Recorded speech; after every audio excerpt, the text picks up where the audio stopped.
શ્રી મહાપરિષદ યુવા સંઘ પોરબંદર દ્વારા ભાવપૂર્ણ શ્રદ્ધાંજલિ યોજાઈ. શ્રી મહાપરિષદ યુવા સંઘ પોરબંદર દ્વારા ભાવપૂર્ણ શ્રદ્ધાંજલિ યોજાઈ હતી. દુઃખદ ઘટનાનું શબ્દોમાં વર્ણન થઈ શકે તેમ નથી, કારણ કે શ્રદ્ધાંજલિ પાઠવવા માટે શબ્દો પણ વામણા પુરવાર થાય તેમ છે. ગુજરાતના ભૂતપૂર્વ મુખ્યમંત્રી સ્વ વિજયભાઈ રૂપાણી સહિત તે વિમાનમાં મુસાફરી કરી રહેલા મોટાભાગના મુસાફરોનું દુઃખદ નિધન થયું છે. બીજે મેડિકલ કોલેજની હોસ્ટેલમાં રહેતા ઘણા આશાસ્પદ ડૉક્ટરો પણ ગુમાવ્યા છે. કાળચક્ર નિર્દય થઈને ગુજરાત પર મોત બનીને ત્રાટક્યું છે. સ્વવાચક અને લાચાર છે, પણ શું થાય? વિધિની આ વક્રતા અને વિધાનને કોણ સમજી શક્યું છે? જાતસ્ય હિ ધ્રુવ મૃત્યુ એ વાત સાચી, પરંતુ ફાટાબાજ કુદરતની આવી ઘટના સ્વીકારવા મન તૈયાર થતું નથી.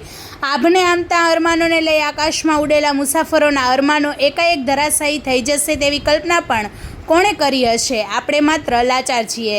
અંતમાં પરમ કૃપાળુ પરમાત્મા સદગત રૂપાણીજી, ડૉક્ટરો અને અન્ય મૃતકોના આત્માને પરમ શાંતિ આપે તેવી હૃદયપૂર્વક પ્રાર્થના અને સદગતના પરિવારજનોને આવી પડેલ અસહ્ય દુઃખ સહન કરવાની શક્તિ આપે તેવી હૃદયપૂર્વક શ્રદ્ધાંજલિ આપવામાં આવી હતી, જેમાં મોટી સંખ્યામાં શ્રી મહાપરિષદ યુવા સંઘ પોરબંદરના સભ્યો અને મોટી સંખ્યામાં લોકો જોડાયા હતા. રિપોર્ટર સિદ્ધાર્થ બુદ્ધદેવ, પોરબંદર. વધુ સમાચાર જોવા માટે અમારી યુટ્યુબ ચેનલને સબસ્ક્રાઈબ કરો અને અમારા ફેસબુક પેજને ફોલો કરો.